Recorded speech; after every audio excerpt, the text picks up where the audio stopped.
Fantasy Philosophers is brought to you by fantasy-info.com.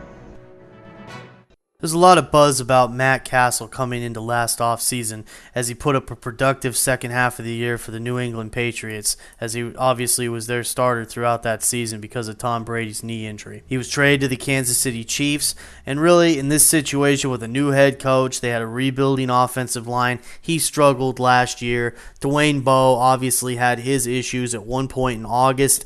He was playing with the third string. He rebounded quickly and got back into the first string team, but at the same time, again, he had that 4-game suspension, and he just, maybe his head was somewhere else. They did pick up Chris Chambers, which was a nice get, and proved out, he had some productive games for them. But they still had a long way to go. Thankfully, we saw even Jamal Charles help him out on the ground so that they had some resemblance of a running game there towards the end. That was nice to see after Larry Johnson kind of bailed on him. Coming into this offseason, I think it's a different case for Matt Cassel. Dwayne Bowe looks like he's improving a little bit, at least on the field. He looks like he's doing decent. There's been some off-the-field things with him still, again, I'm concerned about, but on the field, looks like he's taking care of his business. They picked up Dexter McCluster, a nice little player that they can move in the slot and can make some big plays. He's got good speed and moves. They also did retain Chris Chambers, so I like that.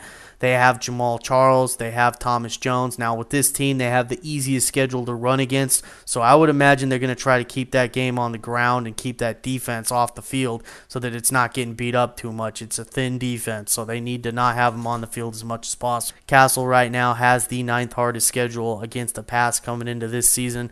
So I really wouldn't look at him for fantasy, but this is a guy that if they do start getting hot, they also, they play in the AFC West. They do get to play the NFC West, so there's a couple games that maybe he's a waiver wire pickup that you want to pay attention to against even the Rams, Seahawks. Those are the type of games maybe you want to exploit. You may want to roll the dice there. So keep him in mind as maybe a waiver wire option, but other than that, unless you're in, a deep league, he's probably not, worth holding on to as even a backup. For more fantasy football information, go to fantasy-info.com and sign up for our free e-newsletter. Good luck in your 2010 Fantasy Football League. As an added bonus, the Fantasy Info guys will include their 5 secret tips for success in fantasy